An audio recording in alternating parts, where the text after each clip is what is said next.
ಆಗ್ಬೇಡ, ಅವಳಿಗಿಂತ super ಆಗಿ ಹುಡುಗಿ ಸಿಗ್ತಾವೆ. ಓಕೆನಾ?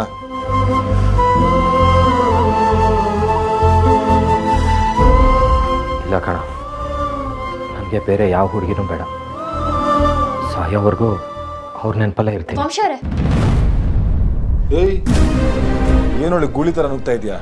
ಬಟ್ಟೆ ಚೇಂಜ್ ಮಾಡ್ತಿರೋ ಕಾಣಿಸ್ತಿಲ್ಲ ನಿನಗೆ? ಹೋಗಾಚೆ. ಒಂದು ನಿಮಿಷ. ಅಜ್ಜಿ ತಾತ ನಮ್ಮ ಮನೆಯವ್ರು ಬರ್ತಾರೆ ಅಂತ ಹೇಳಿದ್ರು, ಆದರೆ ಇನ್ನೂ ಬಂದಿಲ್ಲ. ಬಾವ ನನ್ನ ಫೋನ್ ಎತ್ತಿಲ್ಲ. ಪ್ಲೀಸ್ ಫೋನ್ ಮಾಡಿ ವಿಚಾರಿಸ್ತೀರಾ? ಅಜ್ಜಿ ತಾತ ಬರ್ತಾರಂತ ಹೇಳಿದಾರೆ ತಾನೆ, ಬರ್ತಿರ್ಬೋದು. ಆರಾಮಾಗಿ ಹೋಗು. ಹೋಗ್ಲಿ, ನಿಮ್ಮ ಫೋನ್ ಕೊಡಿ, ನಾನೇ ವಿಚಾರಿಸ್ತೀನಿ. ನನ್ನ ಫೋನ್ ಎಲ್ಲ ಕೊಡೋಕ್ಕಾಗಲ್ಲ. ಬಿಸ್ನೆಸ್ ಮೀಟಿಂಗ್ ಇರುತ್ತೆ, ಫ್ರೆಂಡ್ಸ್ ಎಲ್ಲ ಕಾಲ್ ಮಾಡ್ತಾರೆ, ಸಿಕ್ಕಾಪಟ್ಟೆ ಕೆಲಸ ಇದೆ. ಸ್ವಾತಿ ಅವರೇ, ನಾನೇ ಒಂದ್ಸಲ ಫೋನ್ ಮಾಡಿ ವಿಚಾರಿಸ್ತೀನಿ ರೀ. ಏನು ಬೇಡ.